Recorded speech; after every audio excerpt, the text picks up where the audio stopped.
about to get into a meeting and then I'll talk to you guys. And today I want to talk to you guys about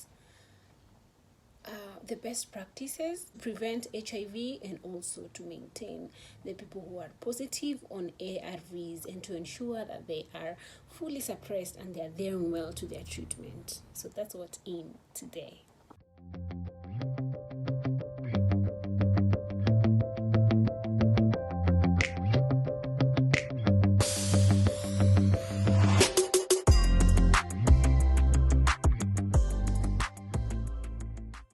Hi good people, welcome to my channel, and if you haven't subscribed, please take a minute and subscribe, because if you subscribe it supports my channel. My name is Tina Clarice. I am a girl from Kisumu, which is the lakeside city. So thank you so much for even clicking today, and I really appreciate you. So today I want to bring up a topic on adherence, and also I would love us to talk about so many things around HIV positive people and also HIV negative people.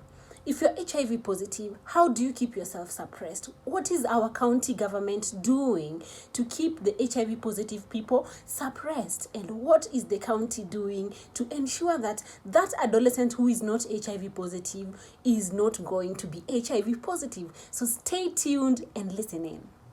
To improve the uptake of to improve the uptake of ARVs among the adolescents, we have the Adolescent Youth Center that have been in existence since around 2018 in some parts of this county, and this innovation has helped the young people a lot. You will agree with me that this innovation has helped the young people, because right now when they are coming to the clinics, they do not have to mix with the adults. I remember when I was still a student at Mawego Girls, I used to take my ARVs at Nyakach dispensary, and when I was going there, I had to sit on the queue with the old women, and they didn't know that I would listen to what they're saying. I would hear them saying let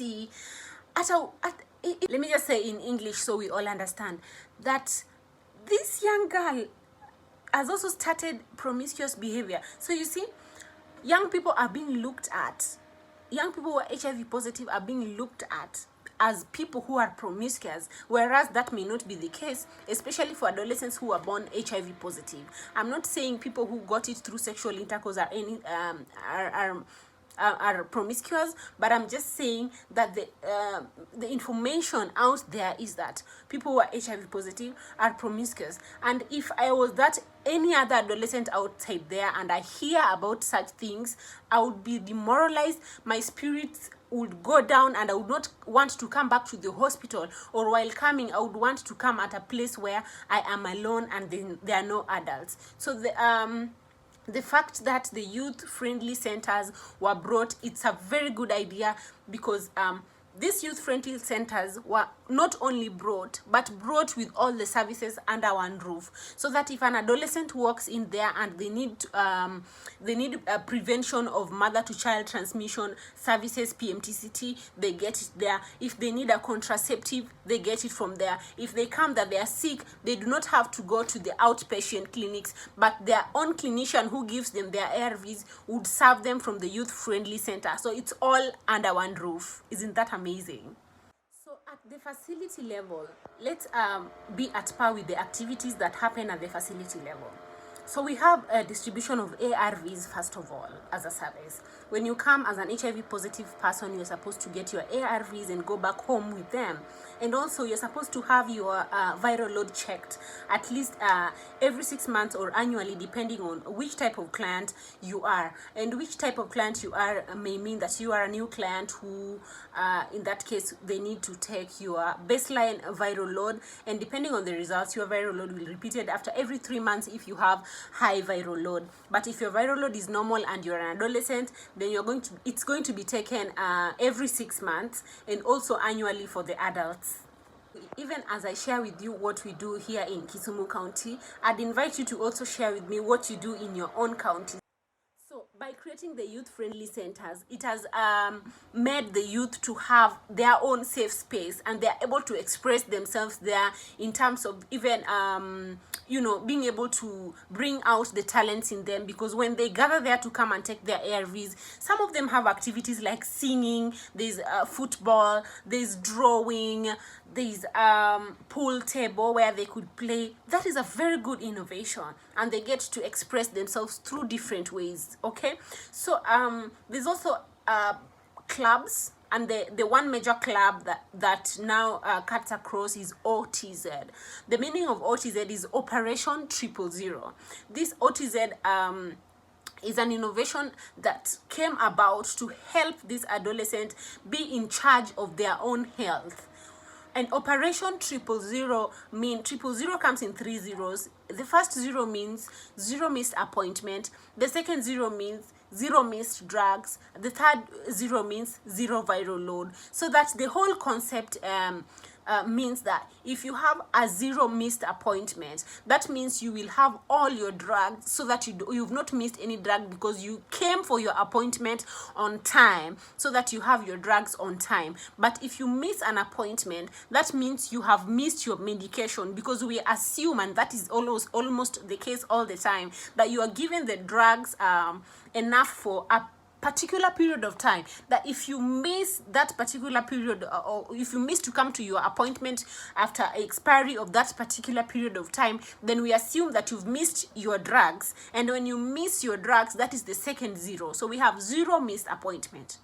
So if you miss your appointment, that it means you have a missed drug. So the second 0 would be 0 missed drugs, and that is what we want. We want a 0 missed drug. So you have to come to your appointment first, then you don't miss any drug. And remember, when you miss your drugs, you are going to have a viral load.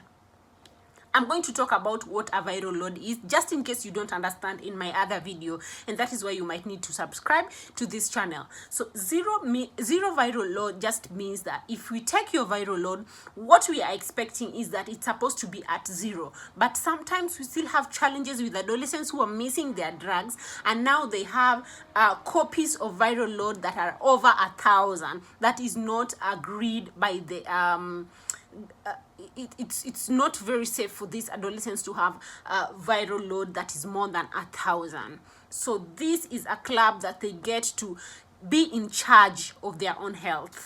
We also have the introduction of peer-to-peer counseling. Peer-to-peer counseling is where we meet at the facility, and I get to talk to people as a patient. I also get to talk to other patients who are HIV positive just like me, so that they get to identify with me, and we get to teach each other. These opportunities has made most adolescents even get volunteer opportunities in these facilities, because they get to express themselves, and when we see such potentials, the stakeholders are able to engage them in terms of being peer educators or peer counselors to their fellows in the facility. So even though the burden of HIV is still evident in different parts of this county, it is important to note that our health system have put some notable health practices in place that has over the years seen an improvement in the HIV incidence here in this county among the adolescents, and we have data that reflects that.